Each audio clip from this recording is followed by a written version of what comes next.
We've started a new series, but before we really get into it, I have to share a story. And this is a story about my granddaughter. Her name is Hazel, if you don't know her. And when she's here, she runs around the church. She owns this church, so yay, God. Hazel is about 3.5, almost older than that now. But this happened about a month or so ago, a couple months ago, actually. So I have the privilege of playing with her on Wednesdays.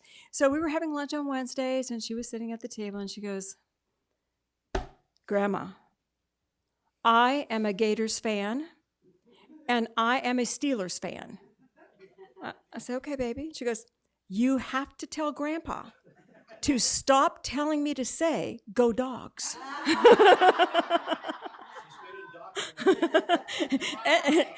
and I said, okay, honey. And she goes, no, Grandma, you have to tell Grandpa to stop making me say go dogs. She repeated it twice. I said, okay. So Pat and I had a good laugh about it. And then about a month later, David shared this story with me.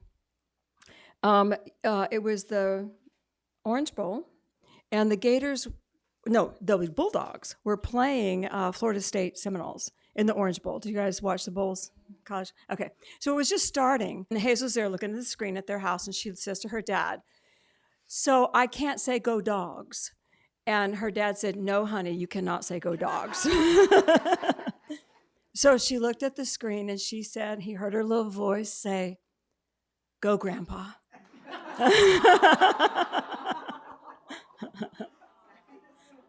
That's integrity. Integrity is about finding a truth that's true for you, that you can live in, that is not based on what everybody else wants you to do. And she can be a Gators fan if the Gators are playing, and she can be a Steelers fan if the Steelers are playing. But if Grandpa's team's playing, she can be spoken by her dad. She's still gonna be a dog fan. But do you see how she found that space where she could find truth? That is what integrity is all about. It's about the world always seeks to sway us, don't they? Do you realize that the world is always trying to buy your truth? You know that? They're trying to influence. You need to believe me. Come on, you need to invest in over here. This is true. If you don't do my way, you're going to get a little maybe off-centered or lose some money or whatever. We have this message coming from us all the time. So integrity is about finding that central core within you that is true for me in this moment today. And we call this metaphysically our relative truth. It's the truth that we believe in this moment about whatever we're experiencing.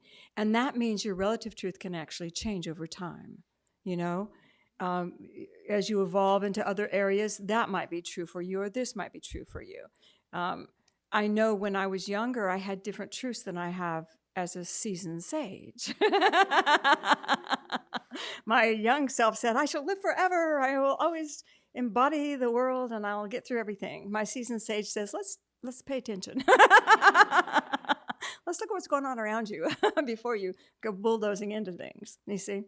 So we do evolve, our truths evolve, and we try relative truths on to find out what works for us and what doesn't.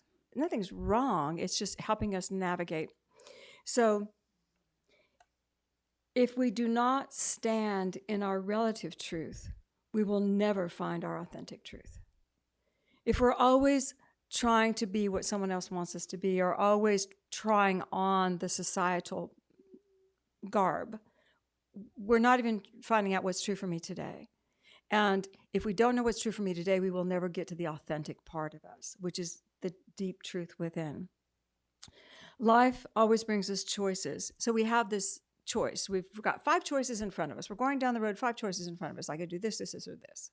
What we do metaphysically is we go within and we say, what resonates with my heart right now? Do we not do that? Or do we logically say, well, if I go that way, I'll have this benefit. If I go that way, I'll have that benefit. If I go this way, this is logic.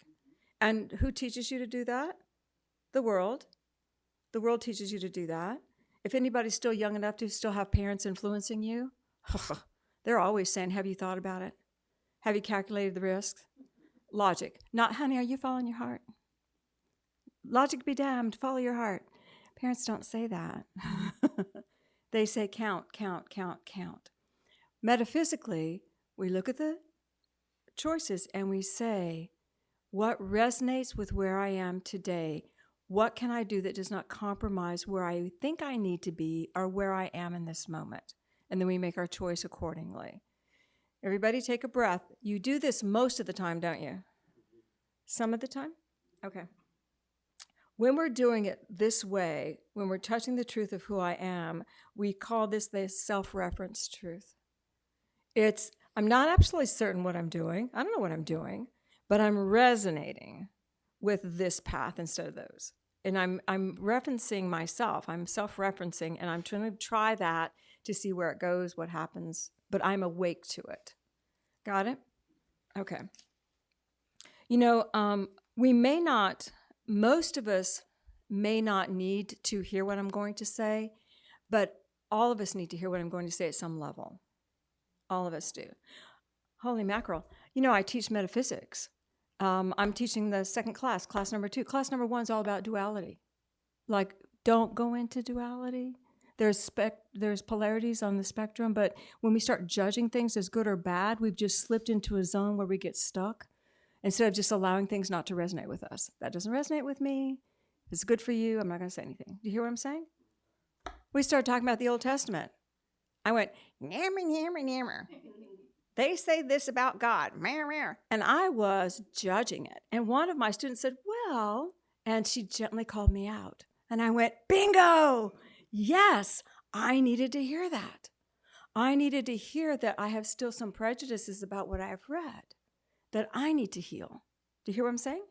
And if I need to heal that, we all slip into moments where we're out of our truth that we want to be, and we've slipped into something that is more of the programmed human behavior. Got it? Okay. I hope that was helpful. It was for me. Thank you. Thank you, Sarah. All right. This is chapter 105.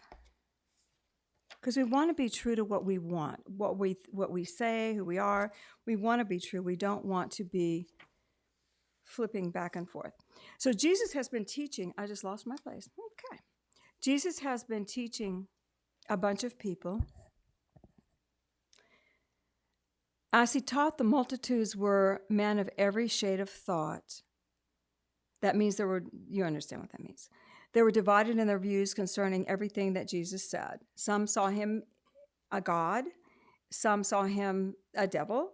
Some were trying very hard, and this is it. Some were trying very hard to lead a double life, like little lions of the ground that take upon themselves the color of the thing they rest upon. These people, without anchorage of any sort, are friends or foe as seem to best serve them. All right? Is it a chameleon that changes color? Little lions that sit upon the ground and change colors. How often do we do that? Based on the environment we're in, based on the social space that we're in, based on a challenge we might be in. Where we say, I love everybody. Of course I love everybody. Wait a minute, I'm going to tell you what I'm not liking about you in this moment, And we've just shifted from an ideal that we want to live in, walk in, be, into a space of responding to the environment around us. The lion changes color based on what it's on. We can change our behavior based on what's happening around us or to us. You hear me? Okay. Jesus said this, all men are rising up or sinking down. They're building up or tearing down. If you are gathering not the precious grain, then you are throwing it away.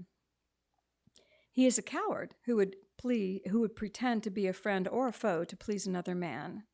Do not deceive yourselves in thought. Your hearts are known. And then he said, if you would curse the Son of Man, just curse him out loud. If you guys don't like what you see here and what I'm saying, just say it. You don't have to pretend anything. You don't have to act a certain way. Own your truth. Whether it is pleasing to me or not does not matter. Own your truth. It's better that you speak your truth than you bottle it up in response to the energy around you. And hopefully our truth can be something that supports our desires of love, happiness, and peace, or whatever it might be. All right. When we choose our life experiences to best serve us, which is what he was talking about, in worldly situations, what we're doing is positioning ourselves to survive. We're positioning ourselves to prosper. We're positioning ourselves for some outer gain, outer something. Okay. Am I making sense? Does anybody need to hear this? Okay. How many of you work in an industry that does not focus on your spiritual nature? Okay. Okay, good. So we do our spiritual work, we go to work. How many of you feel like in order to get your raise, get your check, accomplish whatever guidelines you have to keep your spiritual color hidden? Okay, good. Some do, some don't. It's good, borderline. Okay. How many of you allow yourself, when your spirit says speak your truth, speak your truth? And this is not trying to convert somebody. This is just simply standing forth for what's true for you. In this moment, this is true for me. When I was in corporate so many years ago, they always made fun of me because they always said, if there's a problem, go tell Cindy, she'll pray about it. That was a joke to them. They thought that was great. But you know what? When they were in trouble, guess who they came to? We need your prayer, Cindy. Because I couldn't hide who I am. But when we are looking for an outer reward, we will modify our inner nature and the truth of who we are for that reward. One of the most freeing things I learned in my young 30s in metaphysics, because I still had a foot in both worlds. I was going to school and in corporate. This job serves me. I bring my light to this job. My boss has no idea that he's paying me for my light, but that's what he's paying me for. My light, my abundance, and I will leave when it no longer serves me. When God says, move on, I'm gone. And I know there will be another job behind that will serve me as well and greater, because I am not here to serve him. This job is serving me, and I freely, lovingly give 1,000% because it's serving me. Do you see the shift of focus? And it really allowed my boss to respect me more. I never said it to his face, but I lived it. He never asked me to do overtime because he knew I had other things to do. He never pushed on me like he pushed on everybody else, like he had in the past when I worked for him before. It's the idea that everything I'm doing in this world right now, whether it has a spiritual focus or not, is a part of my spiritual journey. It is a part of my journey. And it is helping me grow and helping me become who I need to be. Okay, so little lions that take on color we do not want to be. Here's the other thing that takes it a little bit more dramatically. This is in the Sermon on the Mount. Jesus is talking to, this is part of his service. 99:14. No man can serve two masters at a time, no more than he can ride two asses at a time that go in different directions. Okay, so we can say that we're committed to something, and we can say that we're committed to something else that's in contradiction to it, but we're really committed to nothing, because both of those energies are going in different directions. And our energy is going to flip back and forth, so there's zero commitment. And how much accomplishment do we have? And how much truth are we living? We're responding, we're responding, we're responding, we're responding, we're responding, we're responding. Okay? One of the most easy examples is we think that I'm pretty good to my path. I commit to my path. Does anybody commit to meditate every day? And do you? And when you don't, do you feel bad?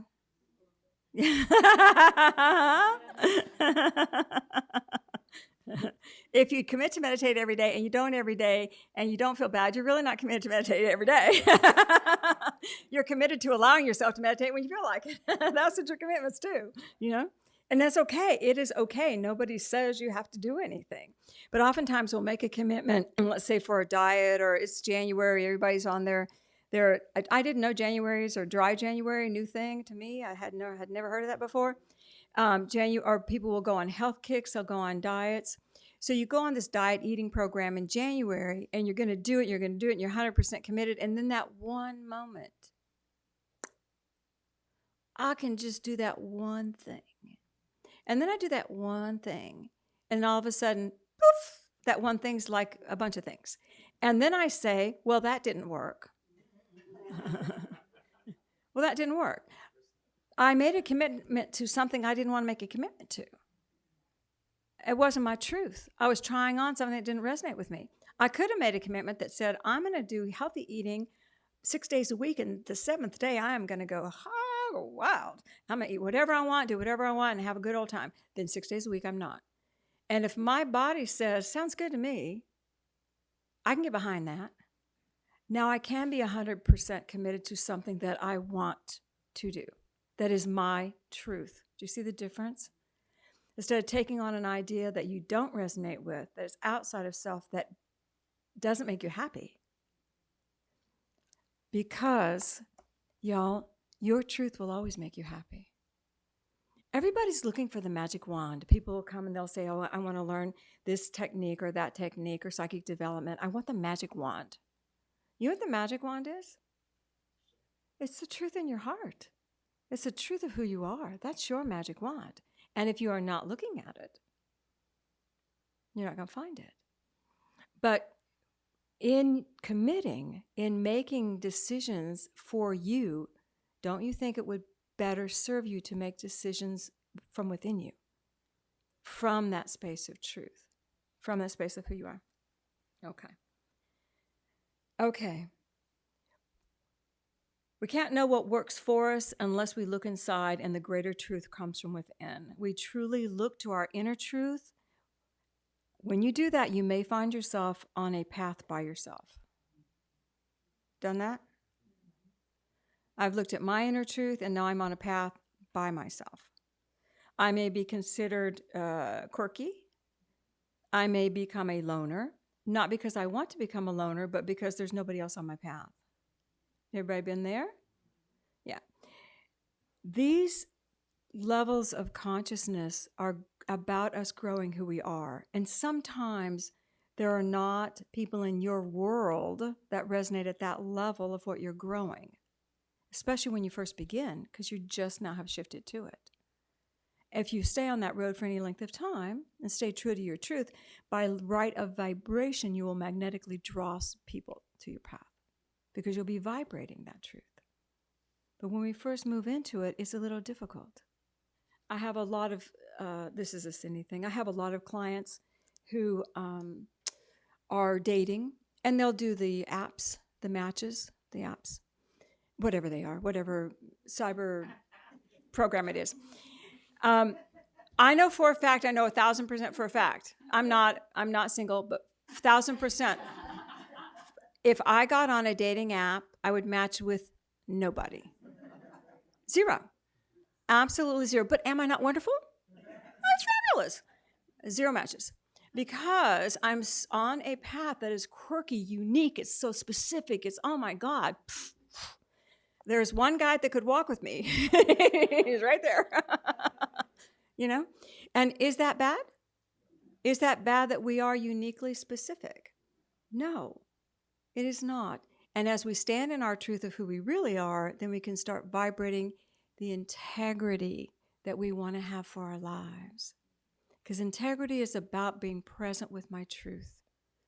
You know, and when you don't know, you don't know. Well, it's okay. You're not the master of your destiny. You are at peace with finding the destiny. Love Without End, I love this book. Let's see if I can find the page I was going to share. It gets very complicated sometimes, but so I hope you can understand that. I love it. It just makes me happy. Ready? This is for you. You are the richness of the universe, the depth and completion of it all. From self-awareness, you derive the capacity for thought and imagination. Contained within contained within it is your right to be an additional source for infinity and creation. And contained within self-awareness, you are a source. You become a channel for God to move through, is what he's saying. Without self-awareness, you would merely be a conduit, unconsciously responding to preordained conditions. Okay? Communion with infinity will provide you with dimensions for expanded existence. And where do we find divinity? In our hearts. The universe is a partnership wherein creator may enjoy and the created may pursue freedom. You ever looked at God that way? That God can enjoy while we seek freedom, create, and love. How wonderful is our opportunity? And he said this, and I said this before, I'm going to read it, that this is a different phrase, but I've said it last week. You are indispensable to the continuing expansion of infinity. You are the extra dimension. The heart is your gateway to performing this extra dimension. It's the beginning of your higher intelligence. But you are indispensable. How does that make you feel? No one replaces you. We talked about this last week when we talked about identity. No one replaces you. No one vibrates like you. But you are indispensable. Integrity is the journey of discovering your soul and your uniqueness. That's what integrity is about. The lens through which you view the world is unique and valuable. And we are all so different. Yet we have commonalities, and if love is at the base, we are united. We're united anyway, but if love is at our base, we're united in that frequency. But yet we're so different and so beautiful and so amazing. And you guys, just from this grouping here, you could talk to every single person, and the differences and the amazing qualities would be undeniable. Just undeniable. So when you actually look up the word integrity, it means, by Webster, a firm adherence to a standard. It's undivided and complete. It comes from the word integral, which means essential for completeness, necessary for the whole. And they both come from a word that originates meaning whole. So through your integrity, you find your place in the whole. Through your authentic integrity. And integrity begins with, I'm just going to be who I am in this moment. I'm going to find a truth that represents who I am right here, right now. And I'm going to stick that, and I'm going to walk that, and I'm going to hang there, and I'm going to be it. And if somebody calls me out, I'm going to go, you are absolutely correct. Let me adjust that. Adjust, please. And I'm not going to get mad at the universe. I'm going to realize that I need to commit completely to living the relative truth that I have in my heart right now, so that I can find the journey to the authentic truth to realize who I am in God's heart. That makes sense? All right. What an awesome whole to be a part of, to be a child of God. Being a child of God, you have all the attributes of God. What an awesome whole to be a part of. And our integrity takes us there. So it's time for us to get to know a little bit more about who we are and about the richness that comes when we stand there. And I can tell you personally, it's a spiritual empowerment that you feel. When you just say your truth and you just stay in your truth, and people can argue all around you, and you go, I hear you, that's fine, but this is still me, and I got to stay here. And there is a richness, because then your eye goes back to you. Every time you're double checking your truth, your eye's going back to you. And it opens up that beautiful connection with the divinity within you, God's self, God, our creator, that Christ, Jesus Christ. It just opens us up with everything that we hold dear in our spirit. And that is the empowerment that we need. Sound good? All right, let's anchor it in. We're going to go within. All right, so let's take a breath.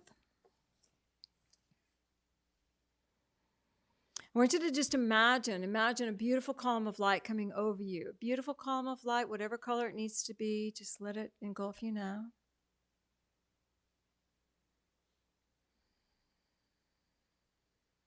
And feel that beautiful love of Jesus Christ, His presence standing by your side.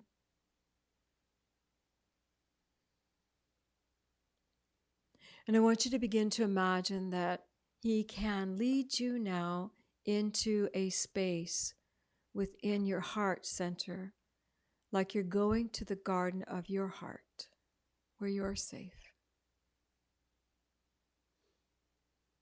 You may be there instantly. It may take a moment. Allow Him to help you just find that sacred space in your heart. In this garden, you are always safe. Nothing can hurt or harm you. And as you feel yourself entering the garden, feel yourself surrounded in beautiful safety. If there was an irritant, just brush it away. Just let it go. Total safety. In your mind's eye, see yourself beginning to breathe. And I want you to ask, I would like to see one quality or truth about me, my soul, my spirit. I would like to see or hear one quality or truth about me, about my soul, my spirit. And just feel open to hear.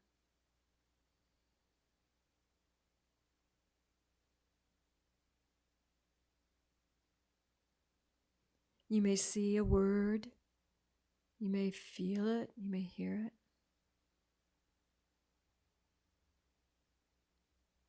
It may just be a vibration.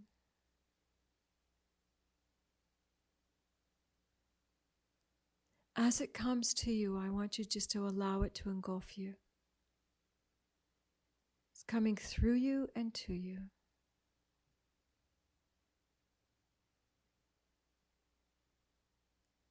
I am whatever you've gotten. And if it's just an energy or a color, just say, I am this beautiful energy or color. I am.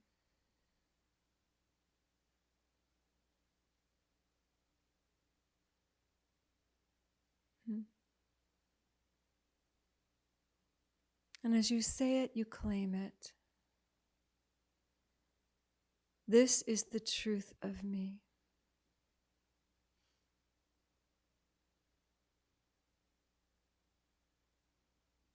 This is my first step.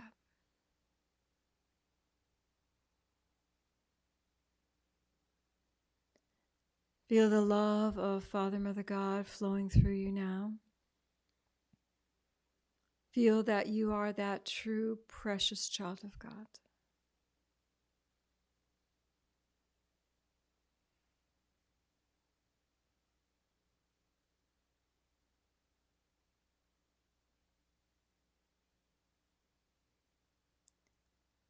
See that beautiful quality just being planted in your garden. It is me and I am it. And allow your focus just to come back to Jesus Christ. Take His hand. Take a breath. And He gently brings your awareness back to the column of light, to the chair that you sit on.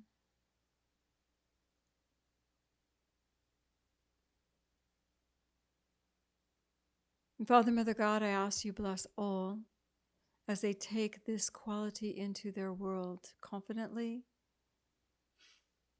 vibrating the truth of what they have seen.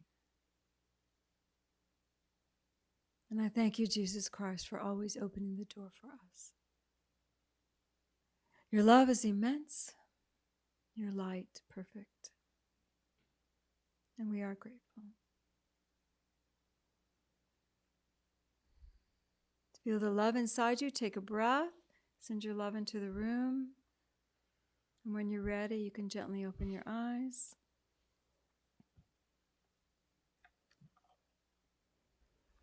Okay.